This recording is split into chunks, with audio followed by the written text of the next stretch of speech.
Good morning and welcome to Rhodes. Look at this backdrop where you pull right into port, right into town. Stunning. Historically, Rhodes was famous for its Colossus of Rhodes, one of the seven wonders of the ancient world. The Colossus of Rhodes would have been right at the entrance. The medieval old town of the city of Rhodes has been declared a World Heritage Site, and today it is one of the most popular tourist destinations in Europe.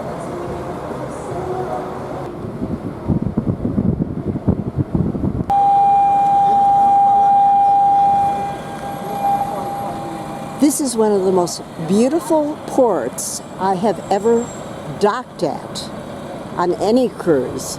The old town is a maze of cobblestone streets flanked by historic buildings dating from the 14th century. It has ancient ruins and remnants of its occupation by the Knights of St. John during the Crusades.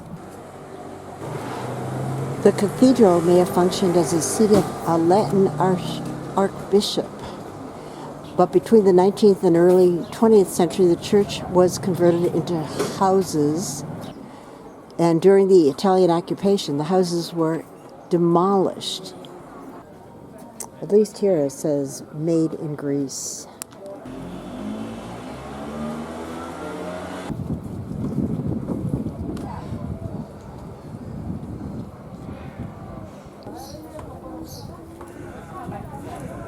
Gelato champion in 2017, first in Greece and third in Europe on the Gelato World Tour. How about that? The old town has a medieval Street of the Knights and the castle-like palace of the Grand Masters.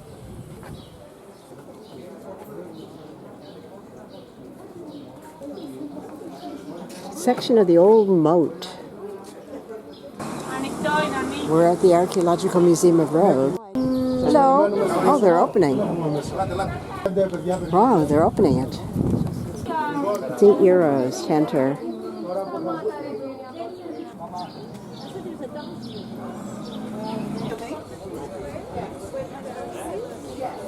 Suleiman Mosque from the 19th century.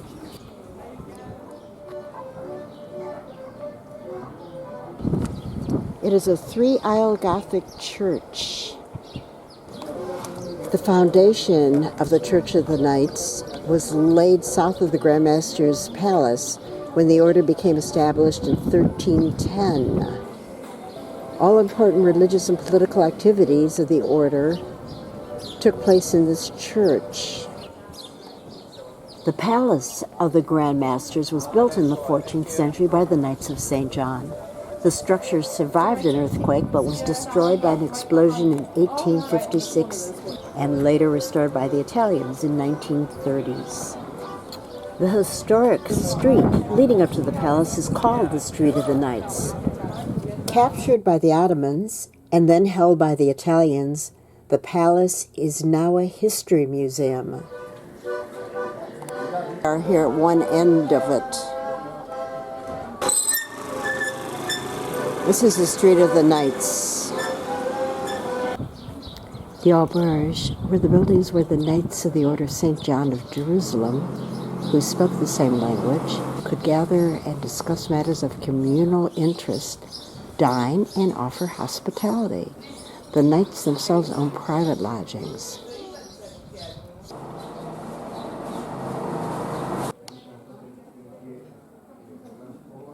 Coat of arms of the Kingdom of Portugal, Castile and Aragon, and Navarra. Coats of arms of the Grand Masters.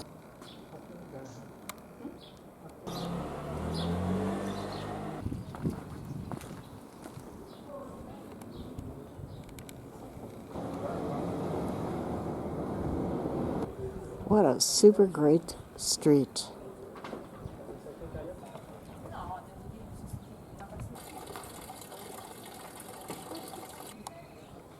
(1492) when Columbus sailed the blue. The Auberge de France.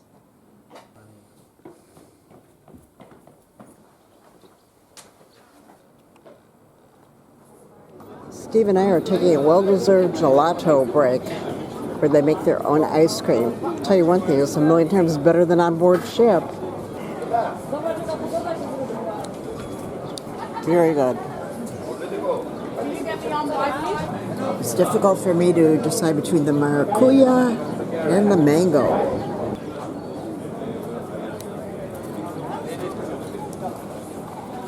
Right in the center of the square, one of the main squares here in Rhodes, is another Jewish memorial.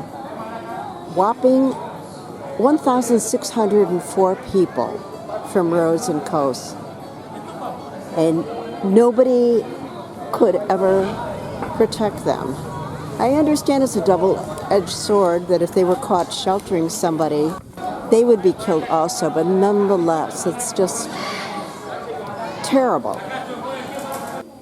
There has been a Jewish presence in Rhodes for 2,300 years.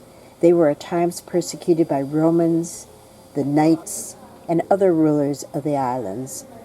During the Ottoman rule, however, the Jews of Rhodes prospered, and many expelled Jews from Spain and Portugal settled here and built many synagogues. There were 6 at one time. One was constructed in 1577 and has been in use ever since. Today, due to the deportation and Holocaust, the Jewish community of Rhodes consists of approximately 30 people.